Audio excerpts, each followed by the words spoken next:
Aloha, Hannah, Tribe of Light. Aloha, Tribe of Light. It is Pink Bella. It is Saturday, September 2nd, 2017. I wasn't sure when I was going to share my story, but I was guided to share it today.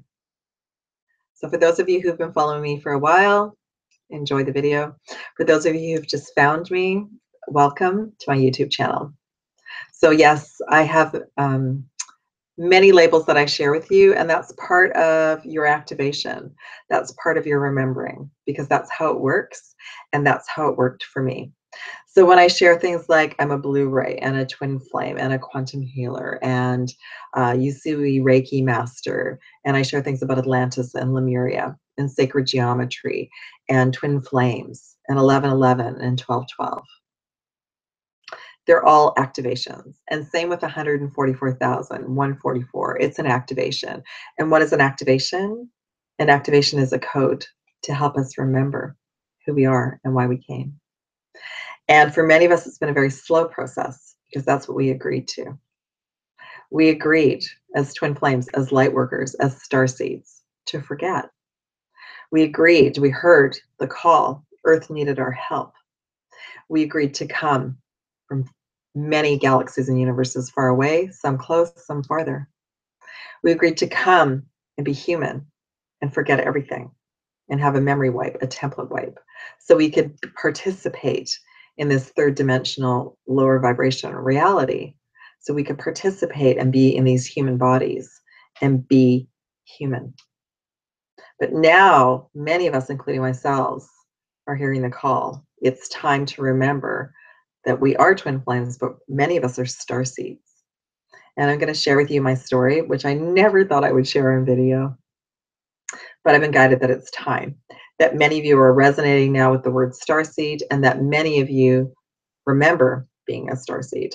Remember that you came to do something more, to elevate yourself to love, to self-love, to elevate all of those around you to the frequency of love, to be pillars of light.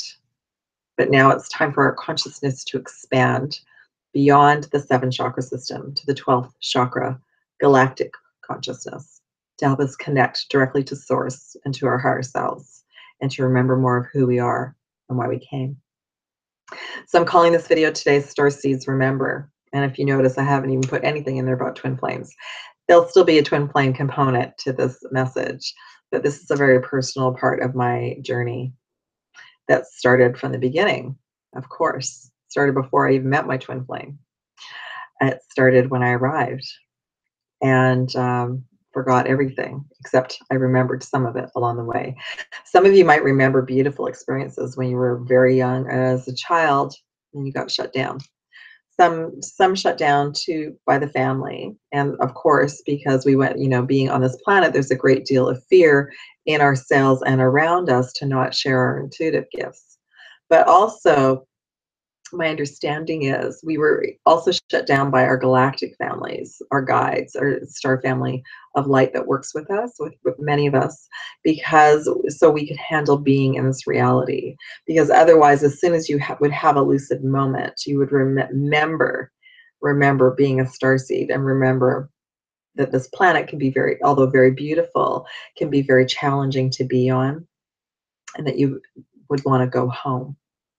So I know many of you have felt that homesickness, and with the twin flame component, that gets amplified tenfold. So absolutely, there's a homesickness to be with our star family and to be the source. But now we're getting to the point where we can connect more to source directly, so it's going to get a little easier as well. So my journey as a starseed, well, I grew up on a street called Starlight Way. That's the beginning. You can't make that up. That was one of the key components that I set up with my higher self, my map that I work on with all of you around signs and symbols and synchronicities. I want to share that I had a beautiful Starseed session today, and I will be doing this month's reading next as well, but that I am going to be helping more Starseeds going forward. And it is about remembering, and it is about remembering our abilities, and that we absolutely have star family who are our guides. and that they are closer than ever now to working with us because the veils are getting thinner. And during the eclipse, a lot of us unplugged specifically from 3D, and we're anchoring more into 5D. So we're closer to communicating with our star families. I also want to share with you that I was guided to meditate with my crystals on the day of the eclipse, and I did see ships. The ships are here. They've been here for a long time, but they're etheric. A lot of them are energetic. So we have to be at a high frequency, and our hearts have to be open to see them and to connect with them. But yes, the star families are here. Absolutely. Along my journey, I got hints like you all have. And don't think that the information that's come through TV series like Star Trek or movies like Star Wars and even Guardians of the Galaxy right now, they have been planted in our consciousness to prepare us for remembering about being a starseed and preparing to be able to see and hear our galactic family more clearly, because that's coming. The higher frequency we go, the higher vibration that the planet goes, and that we all raise our physical bodies and our consciousness and keep expanding. Of course, we're going to see them. So there'll be disclosure no matter what. Yes, some of you watching might think, oh, she's crazy. Crazy's the best. We're all crazy right now. It's all good. Crazy is a good thing. So I've turned off comments on this video because it's a very personal journey. It's my journey. So I will say that early on as a child, I remember being upset with my mom. She went off to work, I think. I can't remember what happened specifically. But I remember looking up at the ceiling in the house, sobbing and just say, I don't want to be here anymore. Take me home. Why am I here again? I don't want to be here. This isn't what I want to do again, because I remembered as a child that I was from somewhere else. And of course, I got put to sleep. And it's been a very unique process for all of us. For a lot of us, we work with our galactic family while we're sleeping, but we agree to not remember until we're okay about it, like 100% okay about it, because otherwise the majority of us will want to just be with our star families and focus on our star families and not be consciously here on Earth participating in our Earth existence. We all came here on a beautiful mission, especially as starseeds. A lot of you as starseeds got activated in August because it's time. It's time for you to remember. I was reintroduced to my star family in June, just before the solstice. And I was resistant. So, but I was guided. It's because it's for me to, of course, facilitate and assist all of you and be a liaison between your higher self and your star family and you, and to bring messages through, of course. So my resistance got pushed aside, and now I think, oh my God, this is so cool. So excited. So I had that incident when I was a child and I pushed it away. And nothing much happened that I remember, of course, because like I said, we do a lot of work in our sleep, both on planet and off, but we agree to have our memory wiped before we come back into our bodies, before we wake up, so we can work during the day. So some of you are so tired because you've been working 24/7, even in your sleep, you're working and raising the vibration of yourself and many others. Some of you work on the crystal grids on the planet, and some of you are in school with the Syrians and the Pleiadians, remembering more and bringing forth more consciousness to help us move forward. And some of you are on ships and doing work throughout the universe and the galaxy. So yeah, that's really cool. All right, next part of my story. So I just continued on, you know, young child, teenager, young adult. Then, and usually, and this is what happens, there's some kind of tragedy that happens in your family, in your life, that changes everything. That could be a move, a divorce, somebody that you love passing away suddenly. And that kind of snaps you and you start asking questions to yourself. You know, who am I? Why am I here? Who is God? All those sorts of questions. Many souls go to religion, of course, and you learn a lot there. And I also went down that path somewhat. I went to the New Age community somewhat. I've, you know, traveled a lot and read a lot of books and experienced different types of belief systems. We try them on like hats and see how they feel. And the best, I mean, what I understand for me now is that I've been able to experience a vast amount of different realities here on the planet so that I can bring all that in through sessions and be like a liaison. And I love that. I do remember once, this is long before the internet, I was driving. It was a summer night here in Vancouver, British Columbia. And I was driving back. It was quite late. And where I was driving back on the freeway at that time, it was all treed. I mean, now there's buildings everywhere, but that section of the freeway, it was just all treed. I noticed some cars pulled over. So I just slowed down a little bit because I thought, oh, maybe they need help. This is back in the day when we would just stop for people, of course. And, but as I slowed down, they were all pointing to the sky. And when I looked, massive ship. It obviously wasn't a light ship. It was like a physical ship. It was huge. It was like one of those big, massive ships that you see in the Star Wars movies.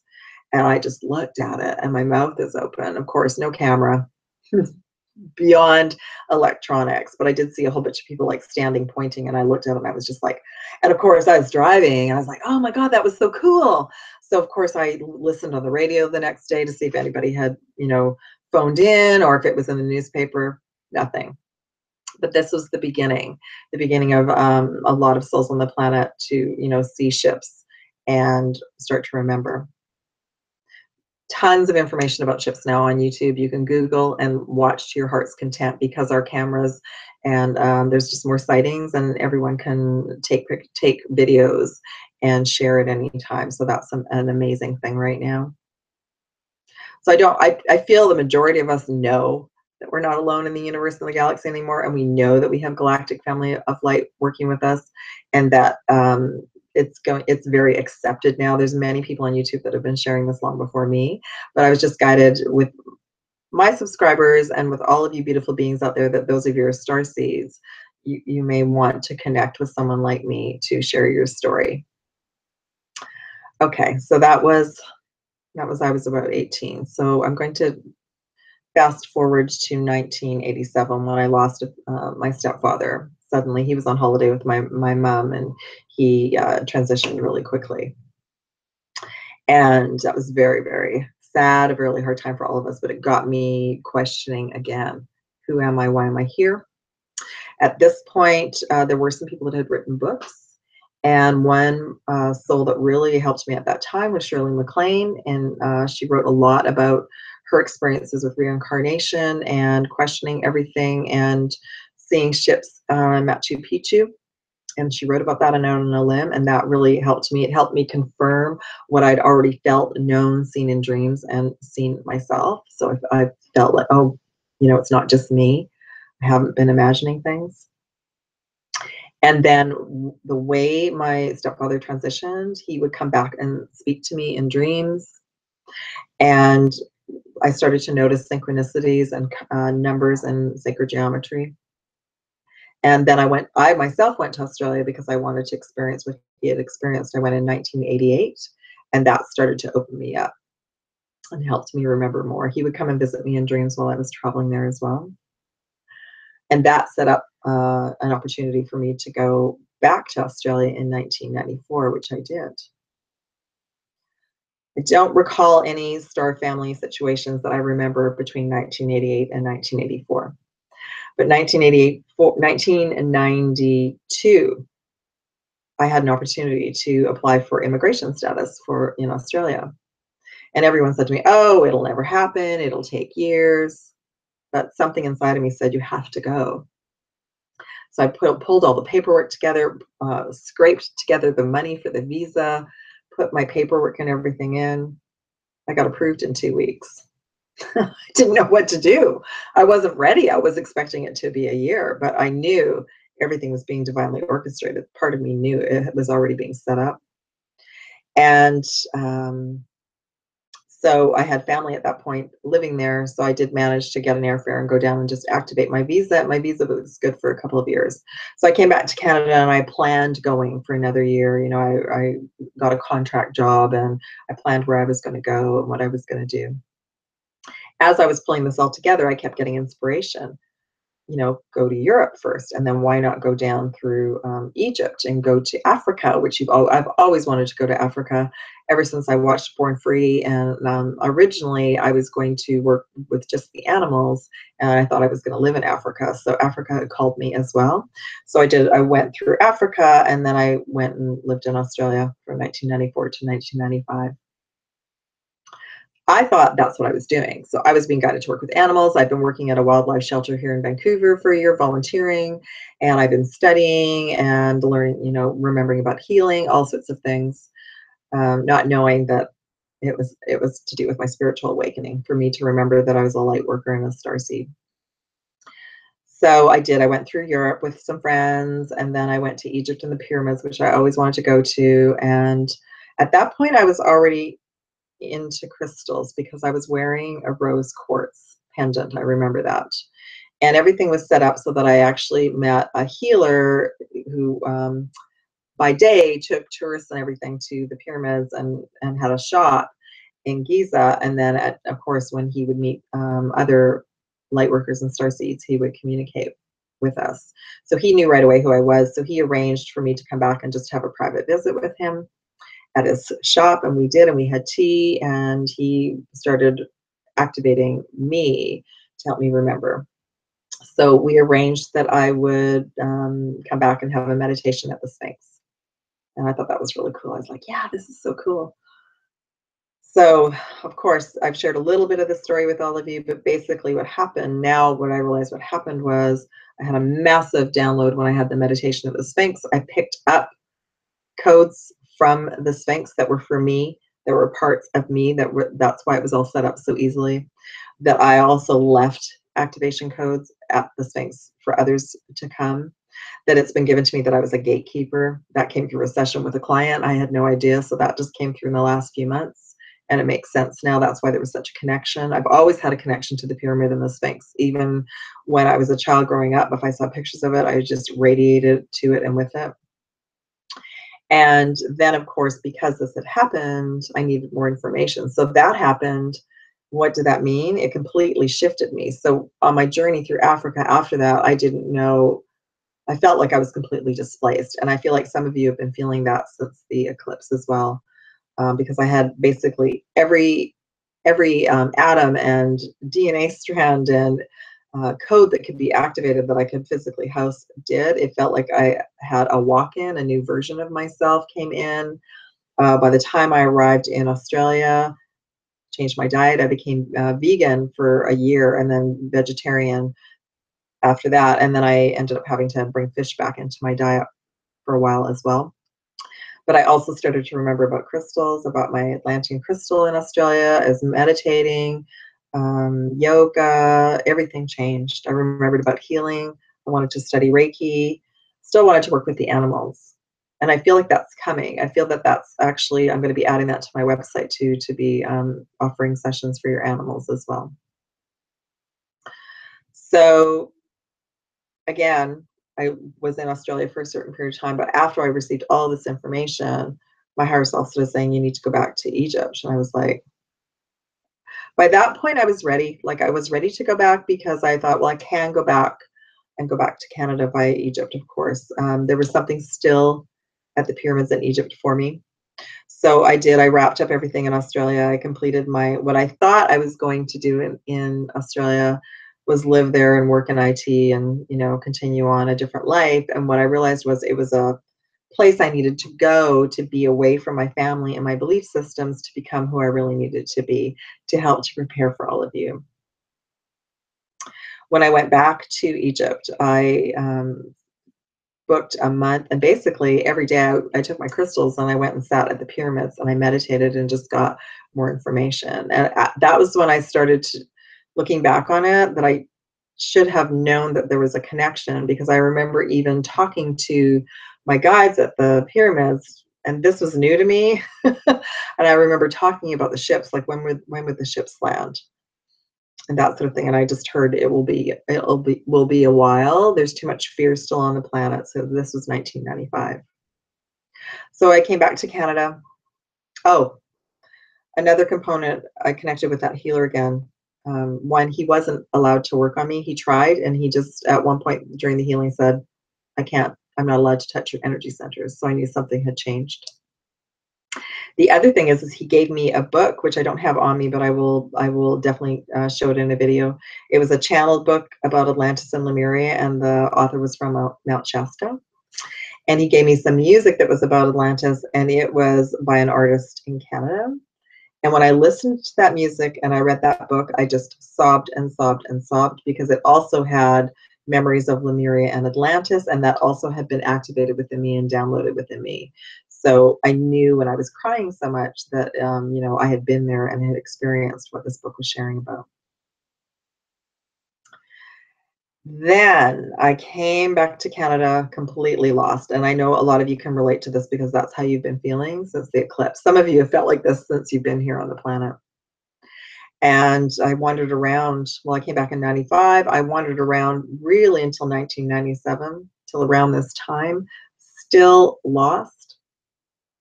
But suddenly there was a global, and my friend just messaged me about this, and it just clicked something as well. There was a massive thing that happened in 1997 that affected many of us, and that was the transition of Princess Diana.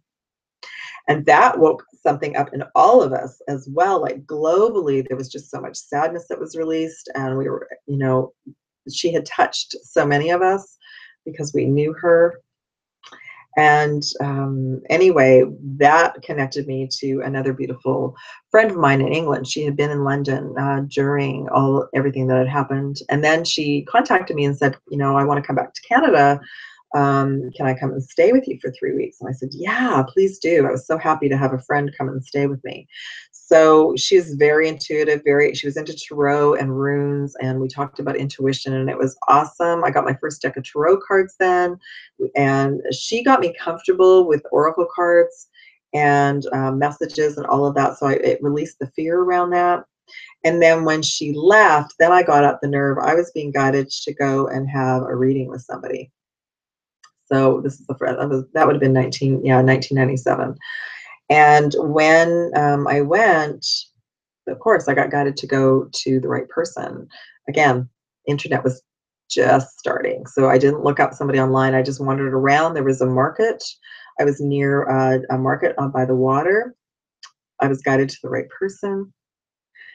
I mean, I thought I was there to find out about, you know, what was I going to do for a job, and where was I going to live, and, you know, who was I going to marry, all the basic questions. And all the information that came through the session is, oh, you're not from here. You're a starseed. And I was like, what? So it's just like my mouth was hanging open. So I was awoken up. It was divinely orchestrated to prepare for all of you, but it also was a shock. And I didn't really know what to do with that information. But there were already souls that were channeling in information in books. So Barbara Manciniak had already written Bringers of the Dawn about the Pleiadians. And that was actually the book that she recommended that I go read. That there were many of us strategically placed around the planet, that we were here on a mission, and the best piece of information she gave me is, you're not going to be able to share this with a lot of people for quite a few years, like maybe 20 years, and just be okay about that. Just know that when the time is right, you'll share, and it'll be the right time. And I want to say to you all, it's time now. So I did go look for Bringers of the Dawn by Barbara Manciniak. And what's interesting is that book was sold out. I went to like a New Age store near me, and that book was sold out. But I did find a book called The Pleiadian Handbook about energy healing and working with the Pleiadians. So that got me comfortable working with my team of light, and always worked with my higher self through it as well. And I did work with them off and on for many months. I didn't even with my friend who was intuitive, I didn't even feel comfortable sharing that with her, because I could already tell there were various levels of souls in the New Age community. Some believed in this, some believed in this. There were still segments, and only a certain group of us were, you know, secretly talking about the Pleiadians or working with the Pleiadians, but we weren't able to share that publicly. So I that book was my handbook. It was my guidebook, and I think I've shown that to many of you. It's an awesome book to read, as is Barbara Manziniak's Bringers of the Dawn. There were many other souls. There was also Barbara Handclough that was also bringing information. There's so many souls now on YouTube that are channeling information from the Syrians and the Pleiadians and the Arcturians. So this isn't old news, but I'm hoping that my story will help resonate with you, that you know that you're not alone, and that if the word starseed means something to you, it probably means you are one. And it just means that you're from another timeline, another planetary system that has more advanced technology than here. I just saw a big flash of light. More advanced. When we're starseeds and when we're from different star families, we don't use our voice. We communicate with numbers and symbols and visuals. We send symbols to each other, we send numbers to each other. It's a totally different experience than it is here on Earth. All right, so I found out I was a starseed. Now what? 1997. Well, I got shut down. So I did a lot of personal healing, and I did a lot of healing on myself with the Pleiadians, but at some point in time, it like became a distant memory. And the message that came to me recently is I did have to get shut down because I needed to function in 3D Earth. And my star family and my higher self got me a gig at a very international financial institution where I would be connected with other starseeds who probably don't know that yet, and that's all right. But I got connected with family that I would be able to relate to for a long time.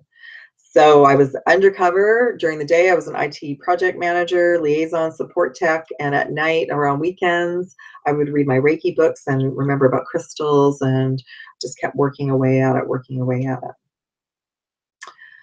Then again, of course, I was shut down, and my mom, because I needed to function in this reality. I've shared a bit of this story before. My mom in 2007 became ill, and she transitioned really quickly. But before she did, her higher self would come in and we would have these conversations, and she was already talking to me about numerology, about her magical number, as she called it. And then what she did was she transitioned on the day of her magical number as a message to me. It was also created that her and I would be able to connect in another timeline, in a dream time, to say goodbye to one another, because she couldn't speak her last week on the planet. And that came in Manhattan, New York, in July 2007. That's when I knew something else had shifted in me, and I started to remember again. So I went through a deep healing around the loss of my mom, because we were best friends, but I knew that, you know, that was an ending, but there was a new beginning coming. That's when I was being prepared to meet my twin. So that part of the story, fast forward, I'm